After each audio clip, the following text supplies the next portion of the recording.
Hello friend, नमस्कार, जय Jagannath. Welcome back to my another mini blog.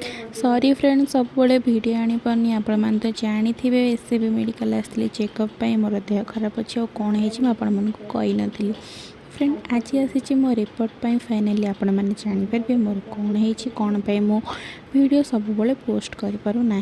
तो से एगेन सॉरी कहूँ फ्रेंड। बापरे कि आज की खरा और गरम जे आप विश्वास करेंगे। फाइनाली लाइन लगिकी अध घंटा पर मो पाली पड़ता और रिपोर्ट सब धरिके पलि आसी डॉक्टर को देखली।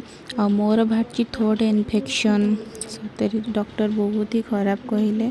तापर डैंड्रफ कौन पे हो जेहेतु शीत दिन आसलानी तो से भाविली टी स्किन डॉक्टर को देखदेवी। एठी बहुत सारा लाइन लगी मु बसिक देखदेली। फाइनाली आसिक 5टा बेलू पहुँचली मो घरे।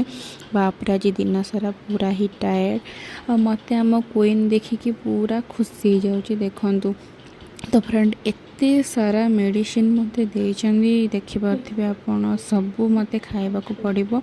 बहुत जोरे ही इन्फेक्शन हो जाइए। मेडिसिन को देखिकी जेते मो दुख हो जाइली, मो पार्सल को देखिकी सेते मो खुशी हो जाइए। आशा करछि मो वीडियो आपण मानक भल लागुथिबो। तो आपण लाइक शेयर सब्सक्राइब करबा पे जमा भूलिबेनी। मु जाउछि मो पार्सल ले कोन अछि सेटा देखिबे। आपण जदि चाहउछन्ती देखिबा पई तो नेक्स्ट ब्लॉग आपण मानक पे निश्चिंत आनी देबी। रहिली नमस्कार, जय जगन्नाथ।